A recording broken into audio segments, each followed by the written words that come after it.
Mic में बंद नहीं करता हूं, पूर्व में भी आपको व्यवस्था दी थी। बात यह है कि दो फोर्सेस हैं, एक तरफ नीट का मुद्दा उठाने के दौरान लोकसभा में नेता विपक्ष राहुल गांधी की माइक बंद किए जाने को लेकर विपक्षी नेताओं ने सदन के अंदर ही नहीं बाहर भी इस पर सवाल उठाते हुए गंभीर चिंता जाहिर की है। कांग्रेस का आरोप, सरकार का जवाब।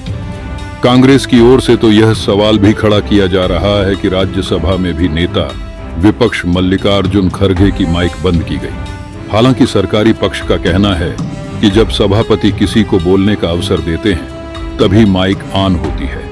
बहरहाल कांग्रेस का आरोप है कि सरकार संसद में विपक्ष को बोलने नहीं देना चाहती और यह संसद में ही अभिव्यक्ति की स्वतंत्रता का हनन है। कांग्रेस ने ओछी हरकत करार देते हुए स्पीकर ओम बिरला और सभापति जगदीप धनखड़ की कार्यशैली पर गंभीर सवाल खड़ा किया। किसके पास होता है माइक का कंट्रोल बटन? लोकसभा की कार्यवाही शुरू होने के साथ ही सुबह नेता विपक्ष ने नीट के मुद्दे पर चर्चा की मांग उठाई तो स्पीकर से उनका माइक बंद होने की बात कही, जिस पर बिरला ने कहा कि वे पहले ही साफ कर चुके हैं कि माइक का बटन उनके पास नहीं होता है। हालांकि इसके बाद माइक ऑन हुआ तो राहुल गांधी नीट का मुद्दा उठाने लगे, मगर कुछ ही क्षण में माइक बंद हो गई तो विपक्षी खेमे के सदस्यों ने इसको लेकर सदन में सवाल उठाते हुए हंगामा किया। क्या सच बोल रहे हैं राहुल गांधी? सदन स्थगित होने के बाद कांग्रेस ने इस पर कड़ी नाराजगी जाहिर करते हुए आधिकारिक एक्स पोस्ट में कहा कि जहां एक ओर नरेंद्र मोदी नीट पर कुछ नहीं बोल रहे, उस वक्त विपक्ष के नेता राहुल गांधी युवाओं की आवाज सदन में उठा रहे हैं। लेकिन ऐसे गंभीर मुद्दे पर माइक बंद करने जैसी ओछी हरकत करके युवाओं की आवाज दबाने की साजिश की जा रही है। कपिल सिब्बल ने कहा कि स्पीकर उन्हें न सुनना चाहें या सरकार सुनना न चाहे, लेकिन भारत के लोग सुनना चाहते हैं। संसद लोगों के लिए है, सरकार के लिए नहीं, या स्पीकर की इच्छा के लिए नहीं।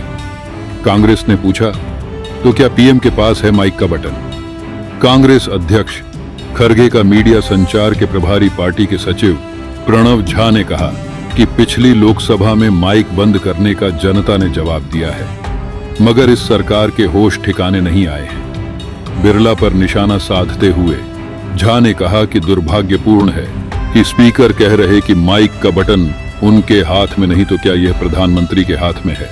जनता इसको देख रही है और सरकार को ऐसे कृत्य का बुरा नतीजा भुगतना पड़ेगा।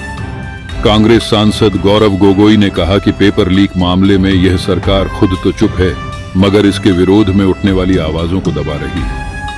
लोकसभा में नीट का मुद्दा उठाते समय नेता प्रतिपक्ष राहुल गांधी का माइक्रोफोन बंद होने पर विपक्षी नेताओं ने गंभीर चिंता जताई और न केवल सदन के अंदर बल्कि बाहर भी इस पर सवाल उठाए।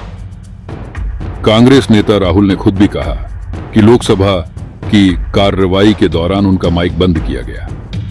कांग्रेस नेता राहुल गांधी के आरोप पर लोकसभा अध्यक्ष ओम बिरला ने कहा कि यहां पर कोई भी ऐसा बटन नहीं होता है जिससे माइक को बंद कर दिया जाए। ऐसे में अब सवाल यह खड़ा होता है कि संसद के माइक की कमान किसके हाथ में होती है। नई संसद के सदन लोकसभा और राज्यसभा में माइक को कंट्रोल करने के लिए एक अलग पैनल होता है। साउंड इंजीनियर राज्यसभा और लोकसभा के स्पीकर के आसन के ऊपर फर्स्ट फ्लोर पर बैठते हैं। वह वहां पर बैठे बैठे रियल टाइम सीसीटीवी और पैनल में लगे स्क्रीन में सभी सांसदों को देख सकते हैं। उन्हीं का काम माइक को बंद और चालू करने का होता है। नई लोकसभा के गठन के बाद अभी तक सभी सांसदों को डिवीजन नंबर नहीं मिले हैं। यही कारण है कि वह सांसदों को स्क्रीन या सीसीटीवी में देखने के बाद उनका माइक चालू और बंद करते हैं। डिवीजन का नंबर मिलने के बाद उनका काम बहुत ही सरल हो जाता है।